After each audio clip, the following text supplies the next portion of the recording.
Welcome to another Down the Rabbit Hole video. I'll be talking about something on the Atari 2600. Now this is on the Atari Flashback, and that's actually related to the topic. If you had any of these games back in the day, the original arcade Atari 2600 cartridges, they all came with a manual that showed you all of the different variations that were possible. Like for example, Space Invaders had 122 variations, something like that. Like there was a crazy number of different settings. Slot Racers over here, you can see it's got 9 different variations. Space War, 17 different variations.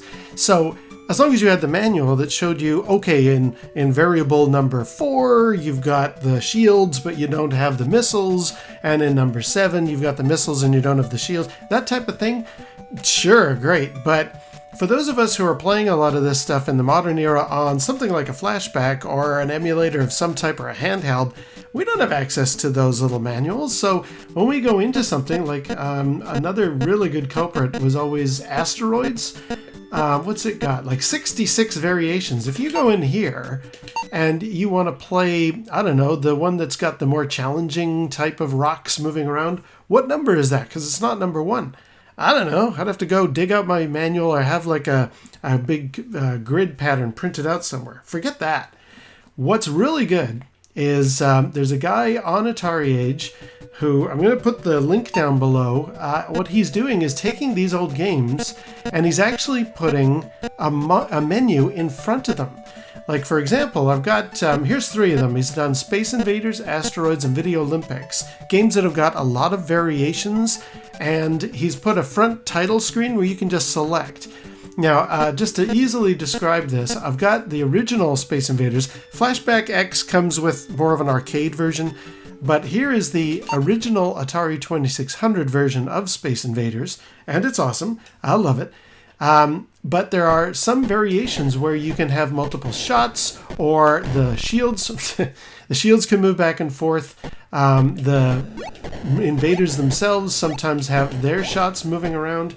And unless you remember, like unless you kind of, like there, you can see there's like, you can have the moving things. Sometimes it's hard to remember what's the combination where I like. There they are with the moving shots. And there they are, moving shots and moving shields, but that's game number 8, and I don't know that I would necessarily remember that. And there they are with invisible invaders.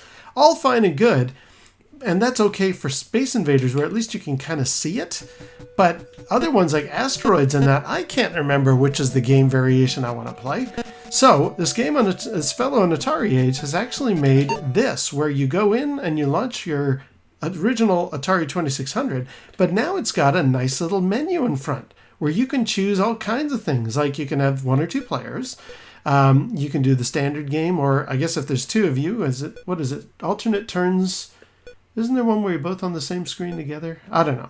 Anyway, you can choose to have the shield move. You can have the zigzagging bombs, fast bombs, have the Invaders invisible. You can make all these selections. And then I guess down in the corner there, it's telling you that's game number 1, variation number 1.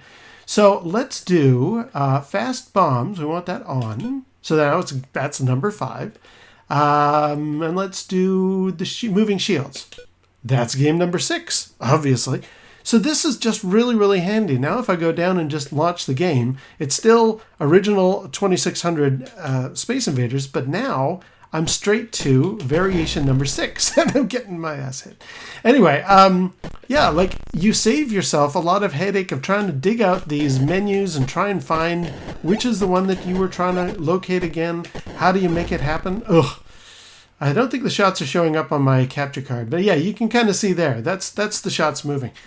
That's really, really handy. I love the fact that he's doing this, because it does make those of us using some kind of emulator solution for playing Adventure, or even Atari. Even if you got the little handheld Atari 2600, you're not going to remember all these variations. You don't want to go digging around to print out a little grid. You just want to have it nice and easy and straightforward. And luckily, he's got it. Now, I think I have to quit and then go back to the game in order to bring up the menu. But that's a really, really cool feature. Same with Asteroids. If you want to select the harder mission. So yeah, here you've got slow speed, fast speed. How often does the life increase? Or when do you get a new life? What is the pulling back? Do you want it to be hyperspace? Do you want it to be Oh, there we go. Do you want it to be shields? And again, down in the corner, it's telling you if you want the UFO as well. That's 10 plus. I guess that's with the A difficulty flipped up. So, you know, this is just so much easier. I'm really, really liking that he's doing this. Because those of us who are using a Flash solution, some kind of emulator, that's so much better. I'm not going to try Video Olympics. Well, maybe I can. I haven't actually tried a paddle game using the joystick. Can I go up and down? No, I guess oh, well, maybe I can. No, I think I need to have my paddle hooked up for this to work.